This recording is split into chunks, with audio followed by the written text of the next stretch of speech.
তোমরা যারা আমাদের এই গল্পগুলো শুনতে ভালোবাসো তাদের জন্য রইল তারাদাস বন্দ্যোপাধ্যায় রচিত তারানাথ তান্ত্রিক ও ব্রহ্মপিচাস। মডলেনের মুখে পৌঁছতেই বৃষ্টি ঝেঁপে এলো। সকাল থেকে সামান্য মেঘলা মতো করছিল বটে, কিন্তু বৃষ্টি হবে এমন কোনো আভাস পাইনি। আজকে ছুটির দিনটা, বিকেলের দিকে তারানাথের বাড়ি আসবো অশ্বিনীকে এমন কথা আগেই বলা ছিল।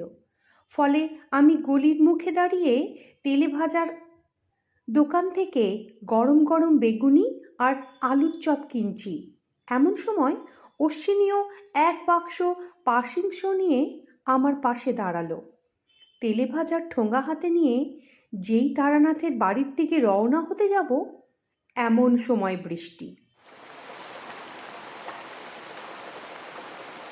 অশ্বিনী ছাতা আনেনি। কোনো মতে আমার ওই ছাতার তলায় মাথা গুজে হাঁটতে হাঁটতে বলল, আবহাওয়া অফিসে যারা কাজ করে তারা সব মুখ্যুর ডিম, বুঝলে? আমি রেডিওতে খবরের পরে আবহাওয়ার সংবাদ খুব ভালো করে শুনেছি। তাতে বলেছিল আজ সারাদিনই শুকনো খটখটে থাকবে। ব্যাটারা একেবারে যাতা। ঝমঝম বৃষ্টিতে একটা ছাতায় দুজনের রক্ষা পাওয়া মুশকিল। কোনো রকম দ্রুত হেঁটে আধ ভেজা গোছের হয়ে তারানাথের বাড়ি পৌঁছে গেলাম। বৈঠকখানার দরজা খোলাই। চাটাই বিছানো তক্তাপোষে বসে তারানাথ একা একা হুঁকো টানছে। আমাদের দেখে বলল, এ হে হে, বড্ড ভিজে গিয়েছ নাকি? আমারই দোষ, সময়টা সামান্য এদিক ওদিক হয়ে গেল। আমি অবাক হয়ে জিজ্ঞেস করলাম, আপনার দোষ মানে? আমরা ভিজেছি, তার সঙ্গে আপনার সম্পর্ক কি? তারানাথ মৃদু হেসে বলল, না কিছু না, সময়ের হিসেব করতে একটু গোলমাল হয়ে গিয়েছিল, নইলে তোমরা ভিজতে না, বুঝলে? আমি বললাম, তার মানে? মানে বৃষ্টি যে আজ বিকেলে হবেই তা আমি জানতাম। এদিকে তোমাদেরও আসার কথা, তাই কিছুক্ষণের জন্য বৃষ্টিকে পিছিয়ে দিয়েছিলাম। আরও পারতাম হয়তো, কিন্তু প্রকৃতির বড় মাপের শক্তিগুলোকে নিয়ে ছেলে খেলা করতে নেই। যাই হোক, আরও মিনিট 10 পিছিয়ে দিলে তোমাদের আর কষ্ট পেতে হতো না। তারানাথের কাছে এমন অনেক অদ্ভুত কথা শুনে শুনে আমরা প্রায় অভ্যস্ত হয়ে গিয়েছি। তবুও এখনও এক এক সময় তাক লেগে যায়। বললাম, আপনি ঘটাতেও পারেন নানান কাণ্ড কারখানা, বৃষ্টি আবার আটকানো যায় নাকি? সে বললে, আটকানো যায়, আটকানো যায়। এ ধরনের কথার আর কি উত্তর দেব? বললাম, আপনার যা কাণ্ড, আপনি সব পারেন। তারানাথ একটু রেগে গিয়ে বলল, না ঠাট্টা নয়, আগমতন্ত্রে কি ইবা তোমরা জানো? বৃষ্টি তো সামান্য দুর্যোগ। অনেক বড় বড় প্রাকৃতিক দুর্বিপাককে শিক্ষা এবং শক্তি ঠিকমতো প্রয়োগ করতে পারলে আটকে দেওয়া যায়। ওই তো সেদিন। এই পর্যন্ত বলে তারানাথ হঠাৎ চুপ করে গেল। আমি বললাম, কি হলো সেদিন, কি? তারানাথ বললে, না এমনিতেই তোমরা কোনো কিছু বিশ্বাস করো না, তোমাদের এসব বলা মানে যেচে বিদ্রুপের শিকার হওয়া। থাক থাক। আমি ভাবলাম, সর্বনাশ, একটা অদ্ভুত কোনো ঘটনা বুঝি না শোনা থেকে গেল। আমি কিছু বলবার আগেই অশ্বিনী বলল, না চক্রবর্তী মশাই, আমরা কখনোই আপনার কথা অবিশ্বাস করি না। মাঝে মাঝে আপনাকে রাগানোর জন্য একটু মজা করি, এই যা। সেটাও অবশ্য আমাদের করা উচিত না জানি। প্রসঙ্গ ঘোরাবার জন্য বললাম, থাক ওসব কথা, সেদিন কি হয়েছিল বলবেন? তারানাথ বলল, হয়নি, হতে পারত। গত 12ই আষাঢ় দুপুরবেলা তোমরা কোথায় ছিলে, কি করেছিলে? এই ধরো বেলা 2:30 নাগাদ। হিসেব করে বললাম, শনিবার ছিল 2:30, মানে সবে অফিস ছুটি হয়েছে, বাড়ি যাব বলে ট্রাম রাস্তায় হাঁটছিলাম। কেন কেন বলুন তো? তারানাথ বললে, আরে ওই সময়টায় কিছু অনুভব করতে পেরেছিলে? মানে হঠাৎ অস্বাভাবিক কোনো অনুভূতি হয়েছিল? এসব শুনে আশ্চর্য হলাম। এতদিন মনে ছিল না, এখন তারানাথের সঙ্গে কথা বলতে গিয়ে মনে পড়ল। তাই তো, সেদিন একটা ছোট ব্যাপার হয়েছিল বটে, মনে রাখার মতো বড় মাপের কিছু নয়, কিন্তু এটা ঠিক যে তখন একটু অবাক লেগেছিল বটে। ট্রাম আসতে দেরি হচ্ছে, ট্রাম স্টপের কাছে একটা দোকান থেকে সিগারেট কিনে ধরাচ্ছি। হঠাৎ মনে হলো পায়ের তলাটা যেমন সুরসুর করছে। বড় গুয়ো পোকা বা পিঁপড়ে পায়ের তলায় থাকলে যেমন হয়। চটিটা খুলে একবার পা ঝেড়ে নিলাম, তবুও সুরসুর ভাবটা কিন্তু কমলো না। অনেক সময় স্নায়ুর বিক্ষেপে শরীরের এক এক জায়গায় বিচিত্র অনুভূতি হয়, ভাবলাম তাই বুঝি। কিন্তু সেই মুহূর্তে একটা ব্যাপার চোখে পড়ে অবাক হলো। দুপুরবেলা ফাঁকা রাস্তা, উল্টো দিকের ফুটপাতে এক মধ্যবয়স্ক ভদ্রলোক হঠাৎ দাঁড়িয়ে পড়ে চটি থেকে পা খুলে পা ঝাড়লেন, তারপর একটু যেন হতভম্ব হয়ে হাঁটতে শুরু করলেন। আমাদের এই গল্পগুলো শুনতে ভালো লাগলে চ্যানেলটাকে লাইক এবং সাবস্ক্রাইব করতে ভুলবেন না কিন্তু। সাময়িক ব্যাপার একেবারে ভুলেই গিয়েছিলাম। তারানাথের দিকে তাকিয়ে দেখি সে ঠোঁটের কোণে সূক্ষ্ম হাসি নিয়ে আমাকে দেখছে। চোখে চোখ পড়তেই বলল, কি মনে পড়লো? আমি বললাম, হ্যাঁ হ্যাঁ মনে পড়েছে, তা সে এমন কিছু ব্যাপার নয়। তারানাথকে ঘটনাটা বললাম। সে মুখে অল্প হাসি নিয়ে শুনল, তারপর বলল, আর কিছু? আমি বললাম, আর কিছু নয়, কেবল মনে হয়েছিল রাস্তার ওপারের ভদ্রলোকেরও একই অনুভূতি হয়েছিল আমার মতো। তারানাথ বললে, কেবল ওই ভদ্রলোক নয়, আরও অনেকেরই সেদিন পায়ের তলায় সুরসুর করে উঠেছিল। তারা সেই মুহূর্তে তোমার কাছাকাছি ছিল না, বা তুমি তাদের চেনো না, নইলে শুনতে পেতে। এতক্ষণ আমরা নিজেদের মধ্যে কথা বলছিলাম, হঠাৎ অশ্বিনীর দিকে চোখ পড়তে দেখি সে মুখে বিস্ময় ফুটিয়ে আমাদের দিকে তাকিয়ে। তার বিহ্বল ভাব লক্ষ্য করে তারানাথ বলল, কি হে অশ্বিনী, তুমিও কিছু টের পেয়েছিলে নাকি? একবার গলা ছেড়ে অশ্বিনী বলল, কি বলবো পণ্ডিত মশাই, আপনাদের কথা শুনতে শুনতে আমি তো অবাক। 12ই আষাঢ় ওই সময়ে আমি তো শিয়ালদার প্ল্যাটফর্মে দাঁড়িয়ে মুগাগাছা লোকাল ধরবো বলে। ট্রেন প্ল্যাটফর্মে ঢুকতে দেরি করছিল। আমি ফেরিওয়ালার কাছ থেকে কচি শশা কিনে নুন লঙ্কা মাখিয়ে খাচ্ছি। যাব মামার বাড়ি। ট্রেন ঢুকতে দেরি হলে পৌঁছতে অন্ধকার হবে, কারণ স্টেশনে নেমেও মাইল 2 হাঁটতে হবে কি না। হঠাৎ মনে হলো পায়ের তলাটা সুরসুর করছে। চটি খুলে পায়ের দিকে তাকালাম, না, জুতো বা পায়ের তলায় কোনো পোকা টোকা নেই। আমিও ভাবলাম মাঝে মাঝে চামড়ার বিভিন্ন জায়গায় সুরসুরি ভাব হয়, এও বুঝি তেমন। তবে আমি কাছাকাছি প্ল্যাটফর্মের লোকেদের মধ্যে কোনো চাঞ্চল্য লক্ষ্য করিনি। তখন মনে হয়েছিল সাধারণ ব্যাপার, কিন্তু এখন আপনাদের কথা শুনে মনে হচ্ছে এর মধ্যে অন্য কিছু আছে। তারানাথ বলল, 11ই আষাঢ় অমাবস্যা ছিল, তোমরা তো জানো। অমাবস্যার দিন আমি সারা রাত জেগে দেবীর আরাধনা করি।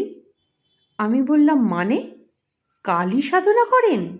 তারানাথ বললে, না, ঠিক তা নয়।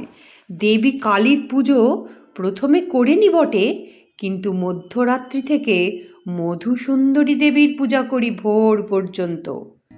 ওই পূজা সাধারণ পূজা নয়, বুঝলে, কারণ আগমতন্ত্রে মধুসুন্দরী দেবীর উল্লেখ এবং স্তব আছে বটে, কিন্তু পূজার বিস্তৃতি ব্যবস্থা উপকরণ কিছুই নেই।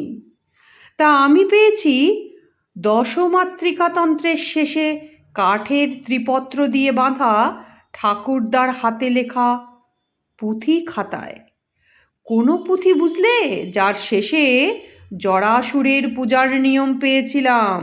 সে গল্প তো তোমাদের বলেছি আগে। মনে পড়ল তারানাথের ঠাকুরদার হাতে লেখা ওই পুঁথির শেষ দিকটা কিছুটা পুড়ে গিয়েছিল, কিছুটা ঝুরঝুরে হয়ে গুঁড়ো হয়ে গিয়েছিল। এতদিন পরে আর তারানাথকে সেই পুঁথি দেখাবার জন্য অনুরোধ করে লাভ নেই। তার পাতাগুলো পঞ্চভূতে মিশে গিয়েছে বহুদিন। বললাম, তা সেই পূজায় বসে আপনি কি পেলেন? নইলে ওই প্রসঙ্গ উল্লেখ করার কারণ কি?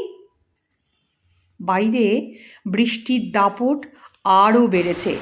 এলোমেলো হাওয়ার জানালার পাল্লা একবার খুলছে, একবার বন্ধ হচ্ছে। গুড়ি গুড়ি বৃষ্টির ছাট আসছে বাতাসের সঙ্গে। অশ্বিনী উঠে জানলাটা ভালো করে বন্ধ করল। তারানাথ বলল, গল্পে গল্পে অনেক দেরি হয়ে গেল তো। তোমাদের আনা তেলে ভাজাও তো ঠান্ডা হয়ে গেল।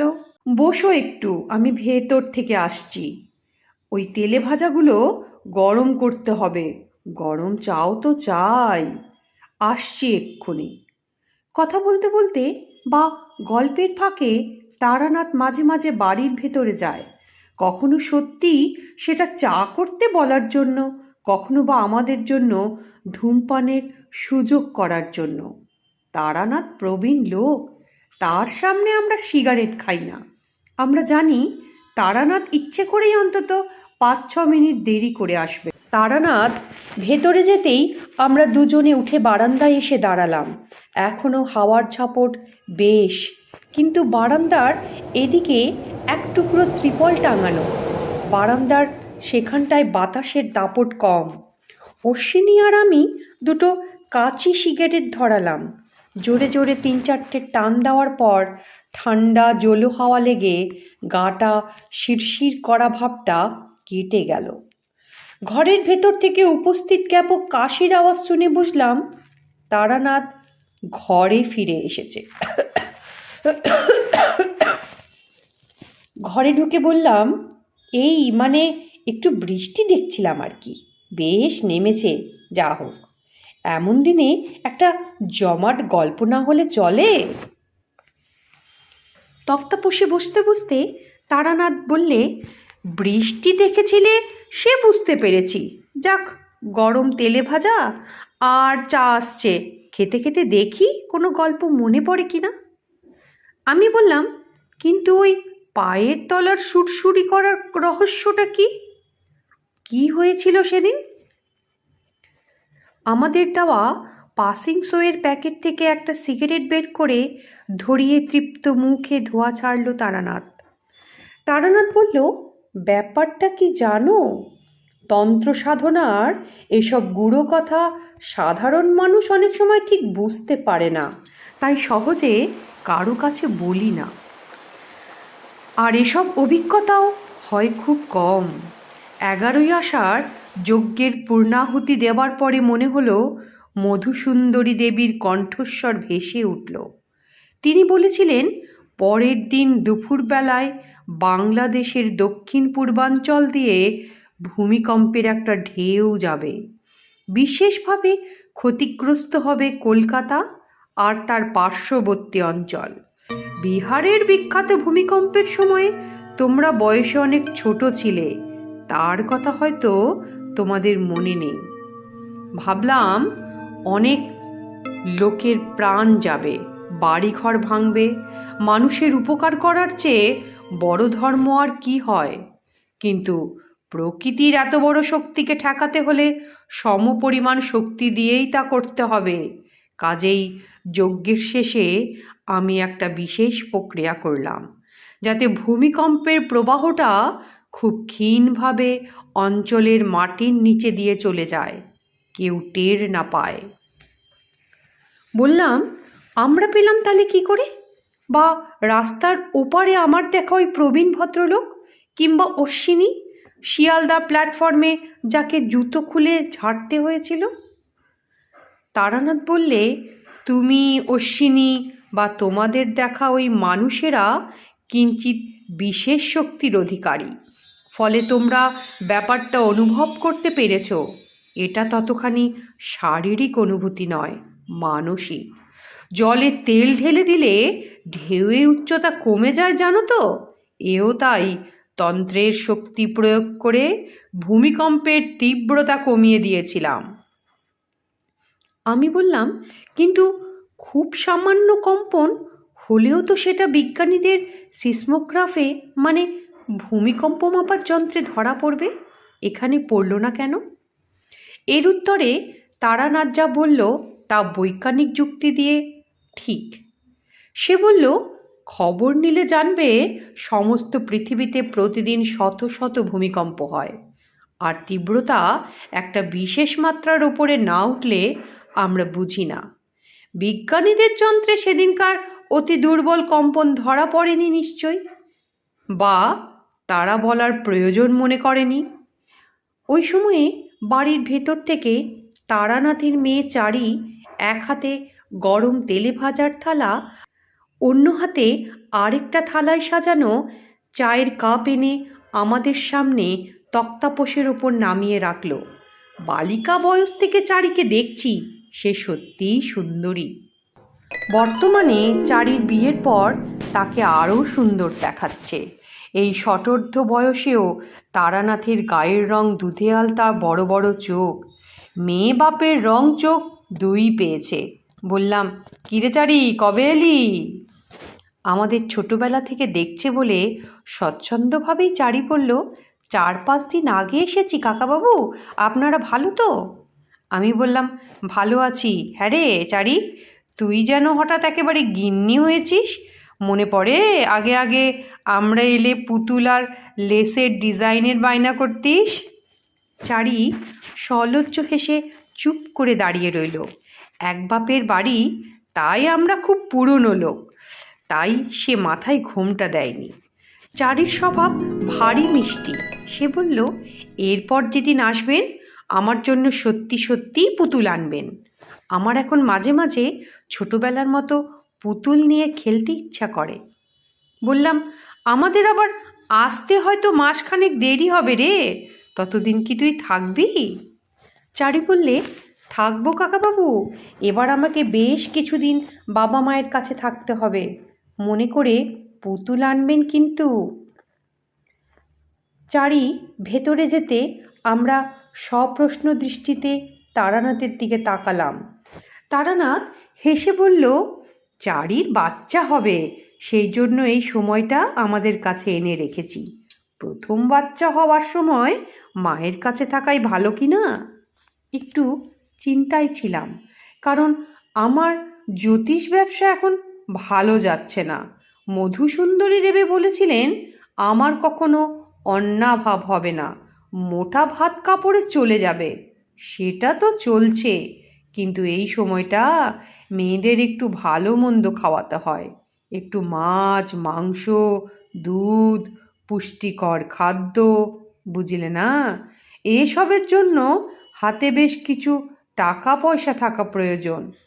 জামাই অবশ্য খুব ভালো মানুষ, সে চারিকে এখানে পাঠাতে চায়নি, বুঝলে। বলেছিল এখানেই থাকুক না কেন, আমাদের একান্নবর্তী পরিবার সবাই ওকে ভালোবাসে, কোনো অসুবিধে হবে না। অসুবিধে যে হবে না সে আমিও জানতাম, কিন্তু এ সময়ে মেয়েরা বাপের বাড়িতে থাকলে ভরসা পায়, বুঝলে। তাই নিয়ে এলাম। মজা হলো এই, চারি আসার 2-3 দিন পর থেকেই আমার আর্থিক অবস্থা সামান্য উন্নতি হতে লাগলো। হাত দেখার খদ্দের তো বাড়লই, নূতন কোষ্ঠী তৈরি করার অর্ডার পেলাম। হুগলির তালদিঘি গ্রামে আমার এক দূর সম্পর্কের বৃদ্ধ পিসেমশাই থাকতেন। হঠাৎ তিনি মারা গেলেন। তার ছেলেপুলে ছিল না, আমিই নাকি তার ওয়ারিশান। খবর পেয়ে গিয়েছিলাম বটে, কিন্তু দেখলাম ওই সম্পত্তি আমার কোনো কাজে আসবে না, গিয়ে দেখাশোনাও করতে পারবো না। কাজেই কয়েকদিন থেকে একেবারে জমি বিক্রি করে নগদ টাকা নিয়ে ফিরে এলাম। এভাবে তাড়াহুড়ো করে বিক্রি করায় দাম কিছু কম পেলাম বটে, কিন্তু চারির জন্য টাকা লাগবে ভেবে যা দাম পাই তাতেই বিক্রি করে দিলাম। এমন হবে আমি জানতাম, কারণ দেবীর অংশে তার আশীর্বাদ নিয়ে চারির জন্ম। আমার এই বৈষয়িক উন্নতিও একান্তই সাময়িক। বাচ্চা নিয়ে চারি ফিরে গেলে আমার আবার সেই ডাল ভাত আর মোটা কাপড়।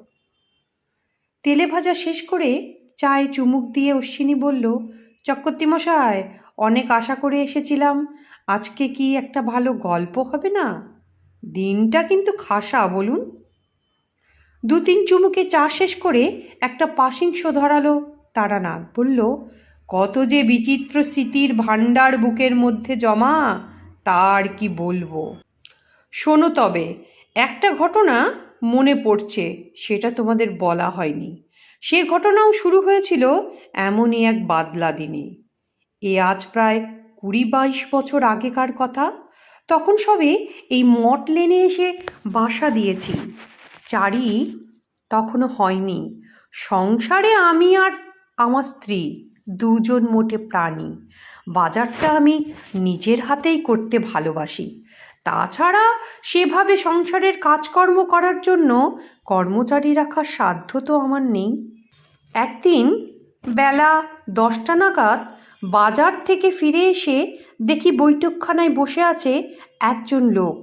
বয়স 30 কি 32, শ্যামবর্ণ, খুব সাধারণ মধ্যবিত্ত বাঙালির মতো চেহারা। একবার দেখলে দ্বিতীয়বার তাকাবার কোনো কারণ নেই, কিন্তু দুটি কারণে আমাকে তাকাতে হলো। প্রথম কারণ, তার চোখের একটা অসহায় ভাব। এ ভাব আমি আগেও লোকের চোখে দেখেছি। নিজের বুদ্ধির অতীত কোনো রহস্যময় ঘটনার সম্মুখীন হলে মানুষের চোখে মুখে ওই রকম ভরসাহারা ভাব ফুটে ওঠে। দ্বিতীয় কারণ, আমি বুঝতে পারলাম লোকটা বিপদগ্রস্ত। এই ক্ষমতা আমাকে মধুসুন্দরী দেবী দান করেছিলেন। আজীবন আমি একে মানুষের কল্যাণে লাগাবার চেষ্টা করেছি। তোমরা যদি জিজ্ঞেস করো কী করে বুঝলেন, তার উত্তর আমার কাছে নেই। মাথার ভেতর কেমন একটা অনুভূতি হয়, বুঝলে, ভাষায় বলা যায় না। লোকটা এসে আমার পায়ে হাত দিয়ে প্রণাম করে সোজা হয়ে দাঁড়াতে আমি বললাম, বসো। কবে থেকে এরকম আরম্ভ হয়েছে? ভাত রান্না দিয়েই কি শুরু? আমার চোখের সামনে লোকটার মুখ বিস্ময় শ্রদ্ধায় যেন কেমন হয়ে গেল। সে হুমড়ি খেয়ে আমার পায়ের ওপর মাথা রাখতে এলো। কাঁধ ধরে তাকে সোজা করে বসালাম। আহা, ওরকম করো না, বিপদে ভেঙে পড়তে নেই। ঈশ্বর তাদেরই বিপদ থেকে মুক্ত করেন যারা সাহসের সঙ্গে লড়তে জানে। তুমি ব্যাপারটা আমাকে বলো।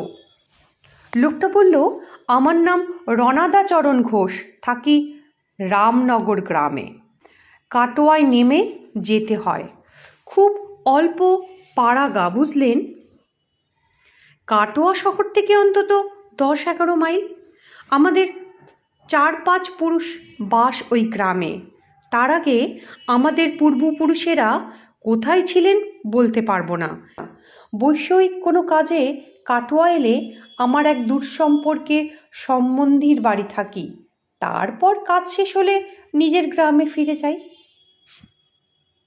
আমাদের গ্রাম খুব সুন্দর ঠাকুরমশাই। ধান আর পাটের ক্ষেত, নিবিড় আম কাঁঠালের বাগান, বড় বড় বট আর অশ্বত্থ গাছ ছড়িয়ে রয়েছে সারা গ্রামে। গ্রামের এক ধারে কমলাক্ষী নামে একটা ছোট নদী। নদীর ধারে বাঁধানো ঘাট কিছু নেই, কিন্তু আমরা ছোটবেলা থেকেই নদীতে স্নান করে অভ্যস্ত। ঠান্ডা জল, পায়ের নিচে চখা বালি। অন্য কোনো জলের উৎস না থাকায় গ্রামের সবাই নদীতেই স্নান করে। ধীর গতি হলেও চমৎকার স্রোত নদীতে, কাজেই জল খুব পরিষ্কার আর পবিত্র। এই পর্যন্ত বলে হাঁপ নেওয়ার জন্য রণদাচরণ একটু থামল। তাকে আমি থামিয়ে বললাম, একটা কথা জিজ্ঞেস করছি। তোমার মুখের ভাষা তো ভারী সুন্দর। একে বলে একেবারেই গ্রাম্য মানুষের মতো তো নয়। তুমি কতদূর পড়াশোনা করেছ? রণদাচরণ বিনয়ে মাথা নিচু করে বলল, আগে বলবার মতো তেমন তো কিছু পড়িনি। বোর্ডিংয়ে থেকে আমি ম্যাট্রিক্স পাশ করেছিলাম সেকেন্ড ডিভিশনে, কাটোয়া স্কুল থেকে। ছাত্র হিসেবে খুব একটা খারাপ ছিলাম না। আর ছিল গল্প উপন্যাস পড়ার নেশা। সাধারণ লেখক থেকে রবীন্দ্রনাথ, বঙ্কিমচন্দ্র, শরৎবাবু সব পড়ে ফেলেছিলাম। আমাদের গ্রামে লাইব্রেরি ছিল না।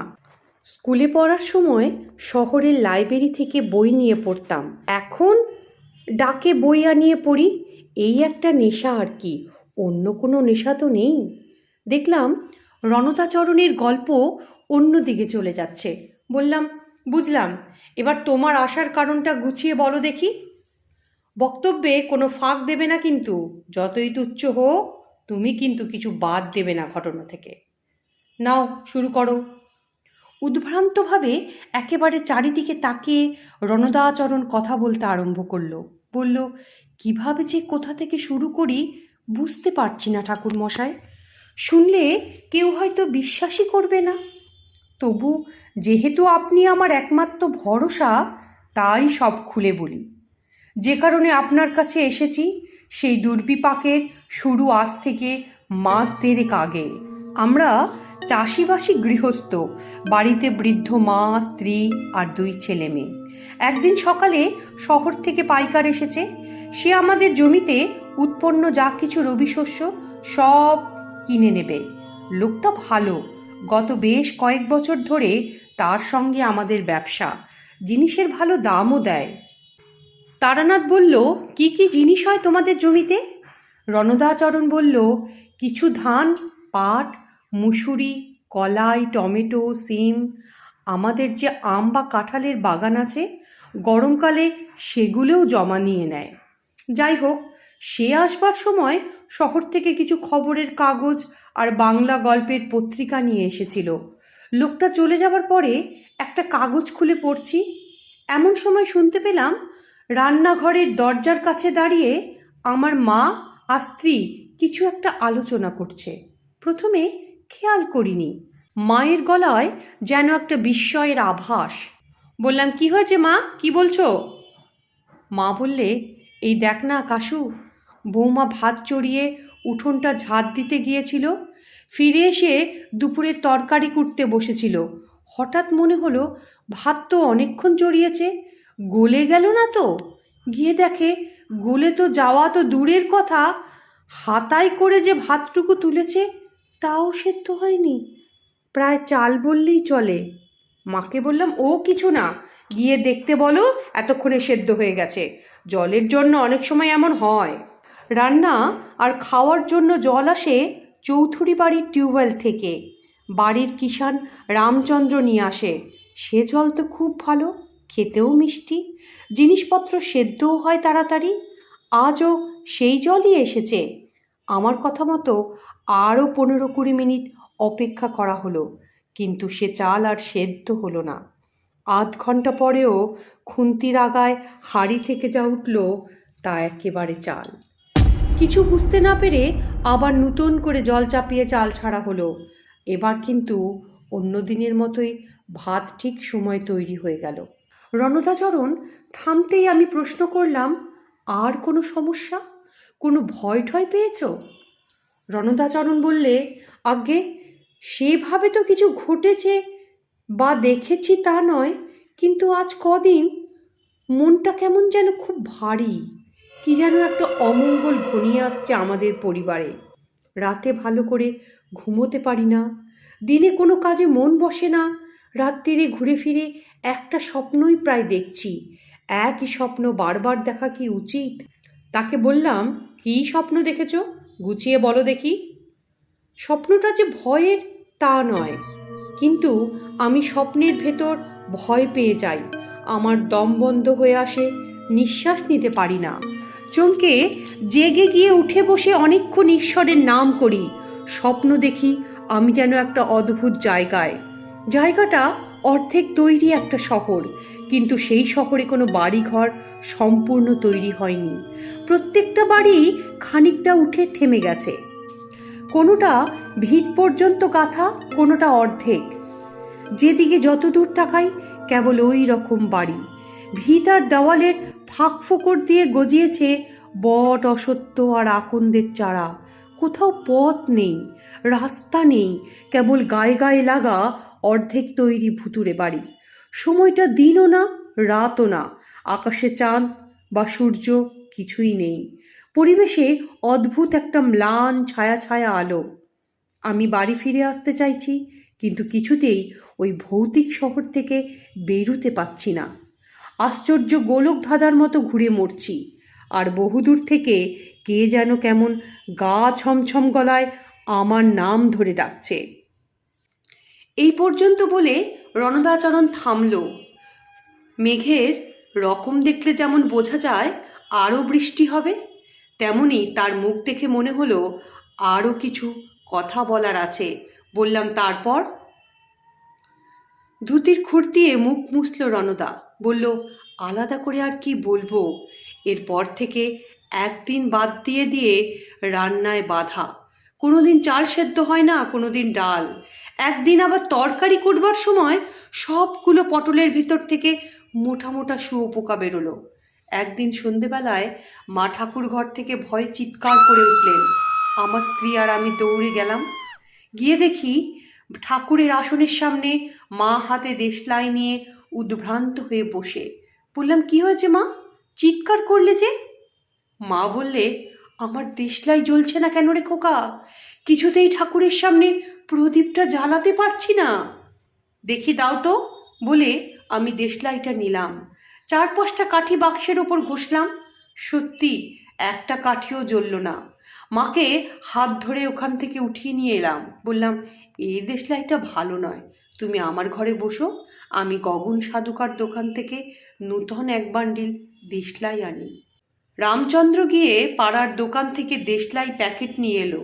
মায়ের হাতে দিয়ে বল, দেখো তো মা, জ্বলে কি না। এবার সঙ্গে সঙ্গে কাঠই জ্বলে উঠল।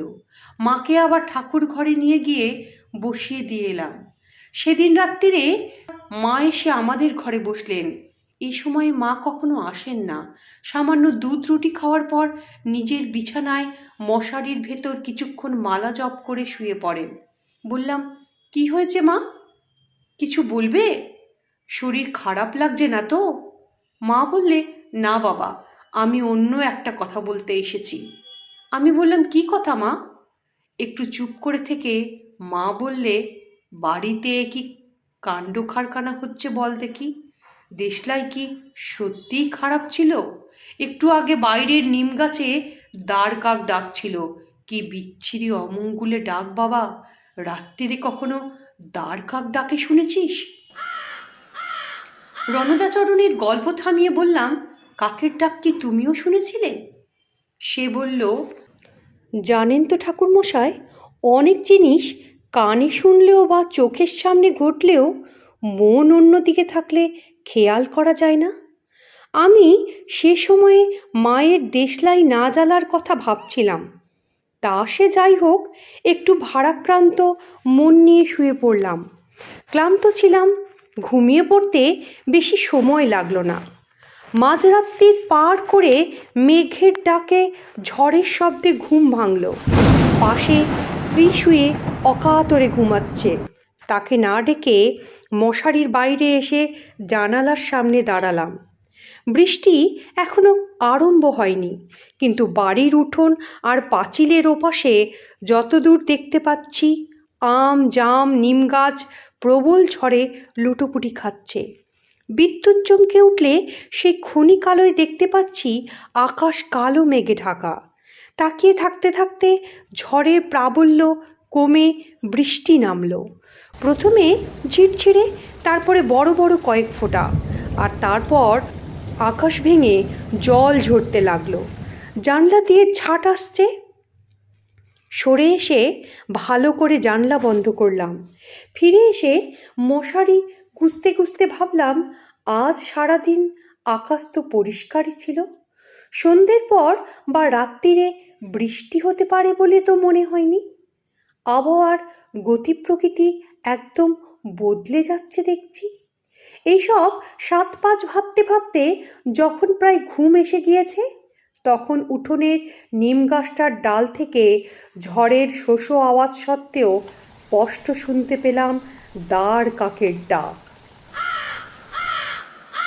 কি বলবো পণ্ডিত মশাই, আমার সমস্ত গা শিউরে উঠল। কাকের ডাক তো অনেক শুনেছি, কিন্তু এ কি ধরনের ডাক? এমন ঝড় বৃষ্টি সত্ত্বেও নিম গাছের ডালে বসে একটা কাক গম্ভীর গলায় ডাকছে, সে না শুনলে বিশ্বাস করা যায় না। তাছাড়া আপনি হয়তো জানেন, ভেজা দাঁড় কাক কখনো ডাকে না।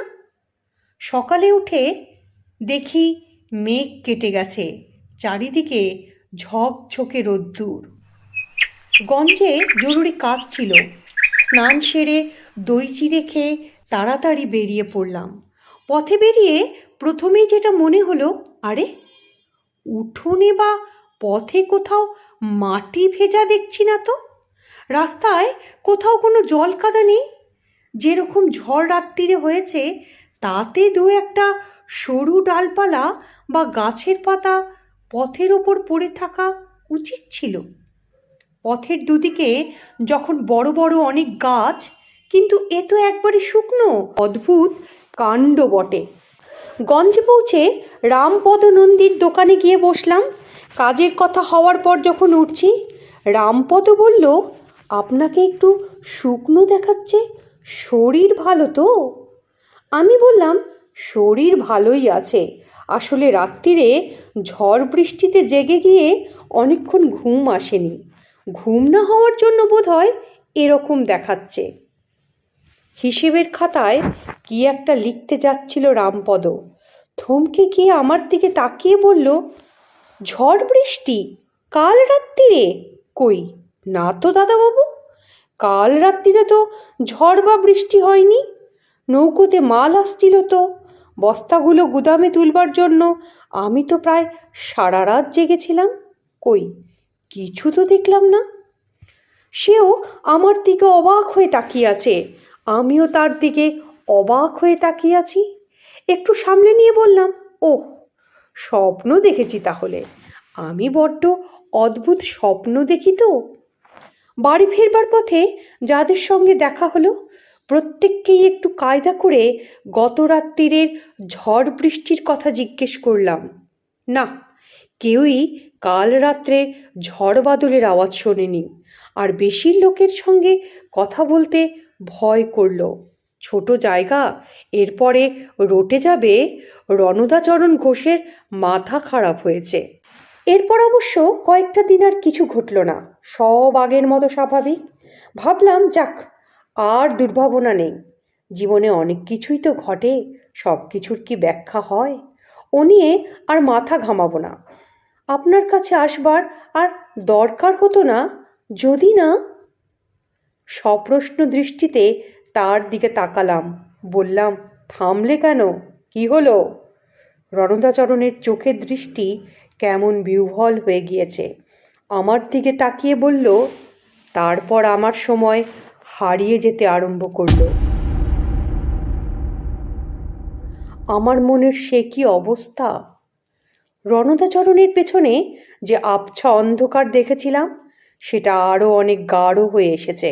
মনে হলো বিপদটা দ্রুত ঘনীভূত হয়ে আসছে, এবং যে অশুভ শক্তির আবেশ ঘটেছে লোকটার ওপর, সেই শক্তিটা চাইছে না ও আমার কাছে আর বেশিক্ষণ বসে থাক। বললাম, সময় হারিয়ে যাওয়াটা কি ব্যাপার? সে বললে, আগে সে অদ্ভুত ঘটনা। এই 7-8 দিন আগে, দিনটা ছিল বুধবার, রাত্রিরে খাওয়া দাওয়া করে শুয়েছি, ঘুম ভালো হয়েছে। পরের দিন উঠে একটু মহকুমার শহরে যেতে হবে মাল চালানির কাজে। ভোরবেলা ঘুম ভেঙে কুয়োতলা থেকে হাত মুখ ধুয়ে স্ত্রীকে বললাম দই চিড়ে মেখে দিতে, মহকুমার যাব, তাড়াতাড়ি আছে। সে অবাক হয়ে আমার দিকে তাকিয়ে বললে, আজ আবার কি ব্যাপার বলো তো, রোজ রোজ মহকুমার শহরে কি কাজ? আমি বললাম, আমি এর মধ্যে আবার মহকুমার শহরে কবে গেলাম? আমার স্ত্রীর মুখ কেমন হয়ে গেল, হতভম্ব হয়ে বলল, সে কি, গতকালই তো তুমি সকালবেলা উঠে মহকুমার শহরে গেলে, বললে কি একটা জরুরি কাজ আছে? দই আর চিড়ে খেয়েই তো বেরুলে, দুপুরে আর ফেরোনি, ওখানেই কোথাও খেয়ে একবারে সন্ধেবেলায় ফিরলে। স্ত্রী বললে, কি ব্যাপার বলো তো, তুমি গতকালের ঘটনা ভুলে গেলে? স্ত্রীর কথা শুনে মাথার মধ্যে সব কেমন গোলমাল হয়ে যাচ্ছিল, কিন্তু বেশি বিস্ময় প্রকাশ করলে বউ যদি ভয় পায়, তাই সামলে নিলাম। বললাম, ও হ্যাঁ হ্যাঁ, ভুলেই গেছিলাম বটে, আজকাল কাজের তাড়ায় কিছু খেয়াল থাকছে না গো, আজ আবার যেতে হবে, কাজ আছে। মহকুমার শহরে পৌঁছতেই বড় রাস্তার দুদিকের দোকান থেকে সকলে ডাকতে লাগলো, এই যে রণদা, আজ আবার এলে যে? তেরে ব্যবসা করছো দেখছি, এসো এসো, আমার এখানে একটু বসো, গল্প করি। এদের মধ্যে শ্রীকান্ত পালের বয়স 60 কি 65 হবে, প্রবীণ মানুষ, স্বভাব খুব মিষ্টি। তার কাছে গিয়ে বসলাম। সে বলল, ব্যবসার কথা তুললাম বলে রাগ করলে না তো? তোমরা বয়সে অনেক ছোট, তোমাদের উন্নতি হলে দেখে আনন্দ পাই। তারপরে তার কাছে যে 15 মিনিট বসলাম, তার মধ্যে গতকাল মহকুমার শহরে এসে আমি কি করেছি সবই জানা হয়ে গেল। শ্রীকান্তর কাছ থেকে উঠে বাজারে যেখানে দিয়েই হাঁটি, সকলেই বলে, এই যে রণদাবাবু, আজ আবার যে? কি বলবো পণ্ডিত মশাই, আমি তো রীতিমতো ঘাবড়ে গেলাম। বেশি দিন আগেকার ব্যাপার হলেও না হয় কথা ছিল, কিন্তু সবাই তো বলছে গতকালকের ব্যাপার, যেন ভুলেই গিয়েছি। এইরকম ভান করে একজনকে জিজ্ঞেস করলাম, আজকে যেন কী বার হে? সে বললে, আজ আজ হলো বৃহস্পতিবার। সেখান থেকে সরে এসে ফাঁকা জায়গায় একটা বাঁধানো বট গাছ, তার বেদিতে এসে কিছুক্ষণ বসলাম। একটা পুরো দিন আমার হিসেবের থেকে হারিয়ে গিয়েছে। গতকাল মঙ্গলবার গিয়েছে, আজ তো বুধবার হওয়ার কথা ছিল, কিন্তু একই কাণ্ড। খুব ভয় পেয়ে গেলাম জানেন। তারপরে হঠাৎ মনে পড়ে গেল আমার এক ছোটবেলার বন্ধুর কথা। আপনি অনেক দিন আগে সে গায়ে গিয়েছিলেন শ্বেত বগলার পুজো করতে। আমার বন্ধু তখন ছোট, কিন্তু আপনার কথা তার মনে আছে। তার কাছ থেকে ঠিকানা জোগাড় করে চলে এলাম। তারানাথ বললে, আর কিছু বলবে? সে বললে, স্বপ্নটা ইদানিং আবার দেখছি পণ্ডিত মশাই, ওই যে সে অর্ধেক শহর ঘুরে বেড়াচ্ছি, কে যেন আমার পিছন থেকে ডাকছে। ডাকটা এখন আর দূর থেকে নয়, অনেক কাছ থেকে শুনতে পাচ্ছি। তারানাথ একটু ভেবে বলল, রণদাচরণ, তুমি বাড়ি চলে যাও, একটা মাদুলি তোমার হাতে পরিয়ে দিচ্ছি, আগামী অমাবস্যা পর্যন্ত ওই মাদুলি তোমায় রক্ষা করবে। কৃষ্ণা চতুর্দশীর দিন দুপুর নাগাদ আমি পৌঁছে যাব তোমার বাড়ি, ভালো করে ঠিকানা দিয়ে যাও। সেখানে রাত্রিবেলা আমি একটা পুজো আর যজ্ঞ করব, ভয় নেই, বিপদ কেটে যাবে। রণদাচরণের মুখ উজ্জ্বল হয়ে উঠল। সে বললে, বাঁচলুম পণ্ডিত মশাই, তা কি জিনিস আমাকে সংগ্রহ করতে হবে বলুন, আর দক্ষিণাসহ মোট খরচই বা কত পড়বে? তারানাথ বললে, খরচের কথা এখন থাক, জিনিসের ফর্দ একটা বানিয়ে দিচ্ছি, জোগাড় করে রাখবে। ফর্দ তৈরি করে যখন তার হাতে দিলাম, তার মুখ বিস্ময়ে ভরে উঠল। বেচারার তো দোষ নেই, সাধারণ পুজোর জিনিসপত্রের মতো তো নয়। ফর্দে কি ছিল শুনবে?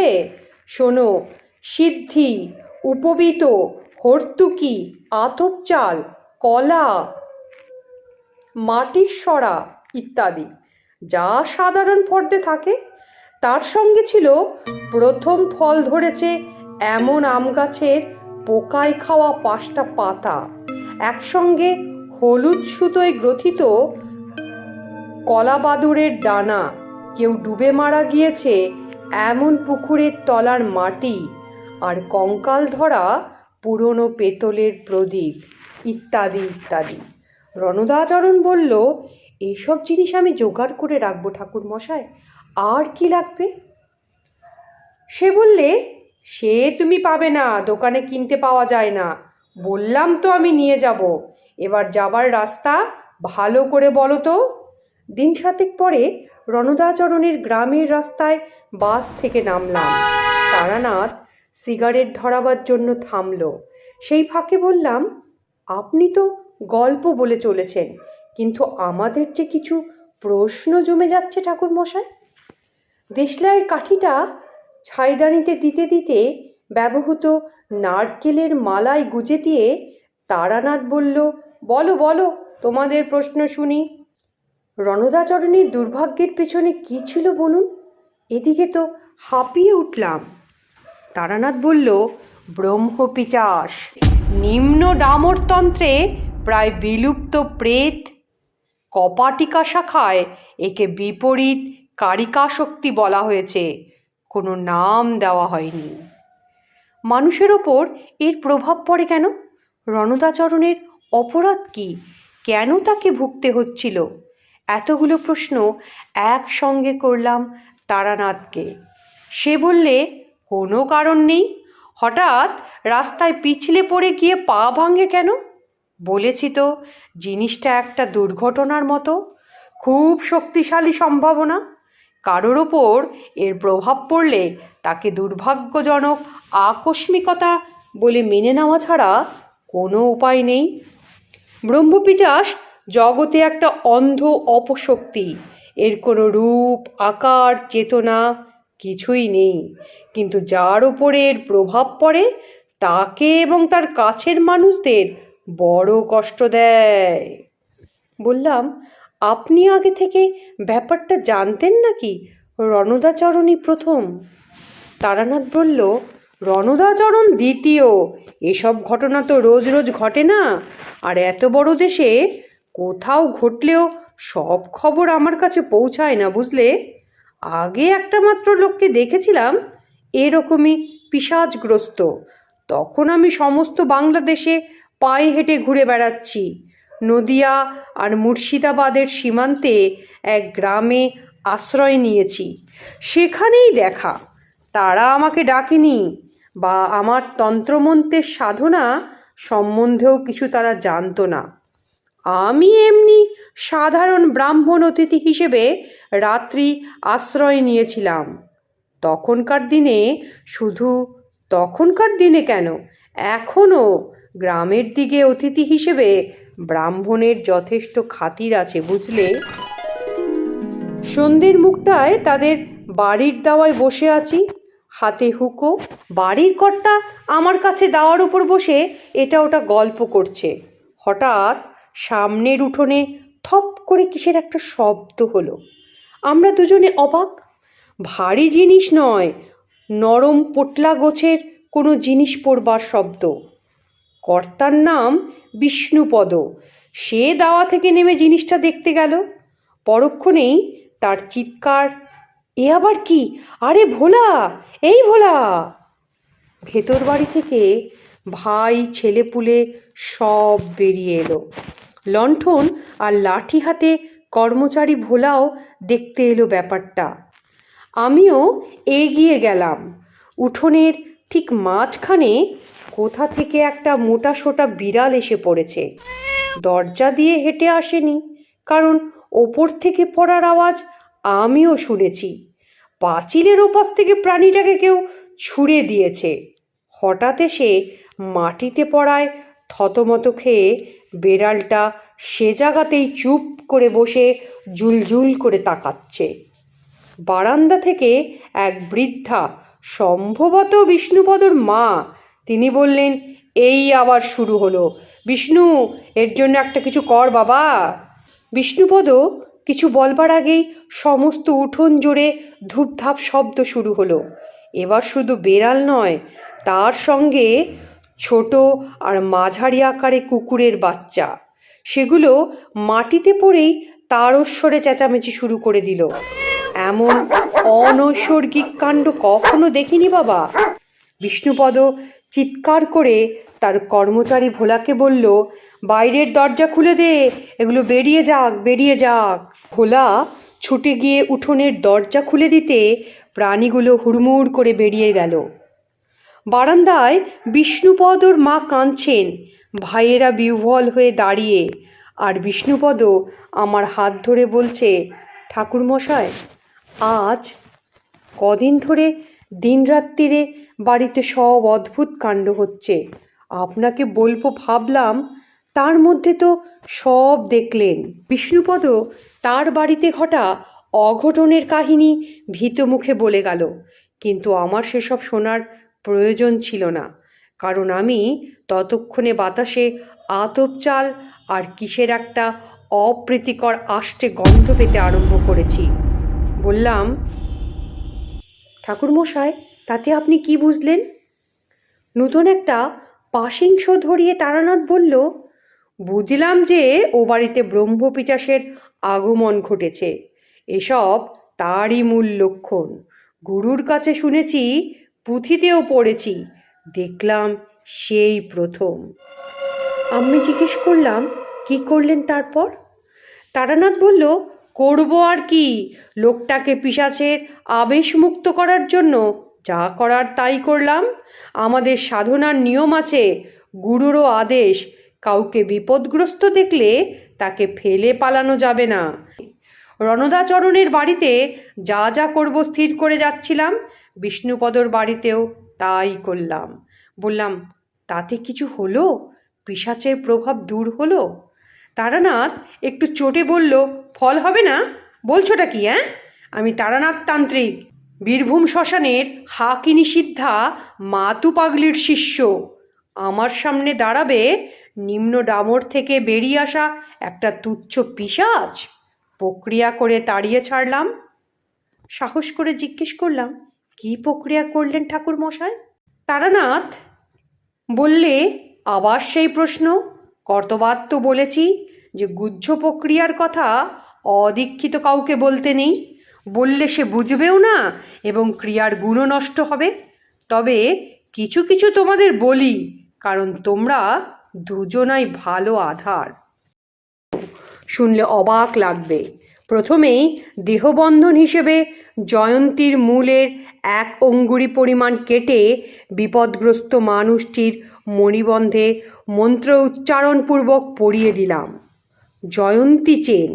বললাম, নাম শুনেছি, গাছ দেখিনি কখনো। জয়ন্তীর লোকায়ত সাধারণ নাম হলো জাইহর্তুকি। দশকর্ম ভাণ্ডারেও চাইলে পেতে পারো, কিন্তু প্রথমত তা বহুদিনের শুকনো, এবং সত্যিকারের সেই গাছ কিনা তা বলা কঠিন। শুনলে বটে, কিন্তু নিজে করতে যেও না, কারণ আসল জিনিস হলো মন্ত্রটি, সেটি আমি বলবো না। এর সঙ্গে লাগে কালো ছাগলের খুরে লেগে থাকা মাটি, ছুরি দিয়ে সামান্য চেঁচে নিতে হয়, ঘোড়ার পেছনে পায়ের লোম ইত্যাদি। আকন্দ কাঠের আগুন তৈরি করে মাটির ছোট সরায় ওই উপাদানগুলো পুড়িয়ে ছাই সংগ্রহ করতে হবে। ধরে রাখা বৃষ্টির জলে ওই ছাই মেখে যে ভস্য তিলক কপালে পরিয়ে যজমানকে পাশে বসিয়ে যজ্ঞ শুরু করতে হয়। যাই হোক, ওসব শুনে এখন কাজ নেই। আমি রণদাচরণের বাড়ির দিকে হাঁটতে শুরু করলাম। তারানাথকে থামিয়ে দিয়ে বললাম, না না, ওই ব্যাপারটা আগে বলে দিন না। তারানাথ বলল, কোন ব্যাপার? আমি বললাম, ওই যে আতপ চাল আর কিসের গন্ধ পাবার কথা। সে বললে, ওফ, ওটা বাদ দিয়ে যাচ্ছিলাম না। যেখানে এরকম গন্ধ পাবে, বুঝবে সেখানে হয় কোনো অপদেবতা বা সাপের উপস্থিতি ঘটেছে। আশ্চর্য হয়ে বললাম, সাপ আর অপদেবতা?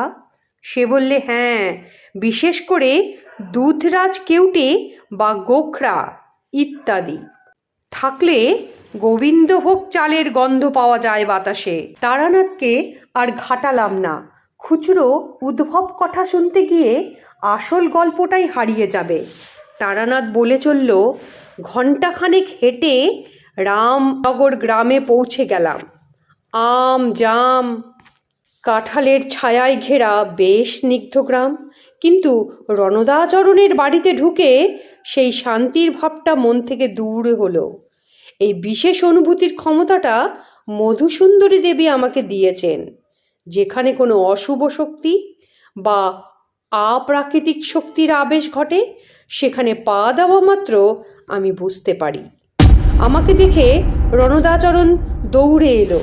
বারান্দায় জলচৌকির ওপর বসে হাত মুখ ধুয়ে বিশ্রাম করতে করতে জিজ্ঞেস করলাম, এর মধ্যে আর কিছু ঘটেছে নাকি? সে বলল, আগে না, বোধহয় আপনার মাদুলির গুণ। কেবল কাল রাত্রিরেও স্বপ্নটা দেখেছি, সেই অর্ধেক তৈরি বাড়ির সার। আমি বেরোতে পারছি না সেই গোলক ধাঁধা থেকে। তারানাথ বললে, ভয় নেই রণদা, এবার সব কিছু ঠিক হয়ে যাবে। যা যা জোগাড় করতে বলেছিলাম পেয়েছো? সে বলে, আগে হ্যাঁ, কিছু তো আপনি আনবেন বলেছিলেন, সে আমি এনেছি। তোমাদের বাড়ি তো দেখছি বেশ বড়, ছাদে উঠবার সিঁড়ি আছে? নইলে লোক দিয়ে আজকের মধ্যেই ভাড়া বানিয়ে দাও, কালকের পুজো আর হোম আমি ছাদে করব। সে বললে, আগে ছাদে? আমি বললাম, হ্যাঁ। শোনো রণদা, যজমানকে না জানিয়ে কোনো ক্রিয়াকর্ম করা উচিত নয়, তাতে ক্রিয়ার ফল হয় না। তোমার বাড়িতে এবং তোমার জীবনে যেসব ঘটনা ঘটেছে তার কারণ শুনবে? জিজ্ঞাসু দৃষ্টিতে রণদাচরণ তাকিয়ে রইল তার দিকে চেয়ে। আমি বললাম, তোমার উপর ব্রহ্মপিচাসের আবেশ ঘটেছে।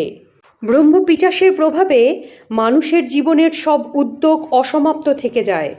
সেজন্য স্বপ্নে অর্ধেক বাড়ি তৈরি বাড়িঘর দেখেছ। অন্নকৃত্তিকা ঘটেছে, অর্থাৎ অন্ন প্রস্তুতের সময় চাল অর্ধেকের বেশি সেদ্ধ হচ্ছে না।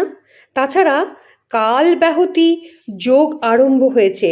অদ্ভুতভাবে জীবন থেকে হারিয়ে যাচ্ছে সময়, আর তার সঙ্গে শোনা যাচ্ছে নৈশ বয়সের মানে রাত্রিবেলায় কাকের ডাক।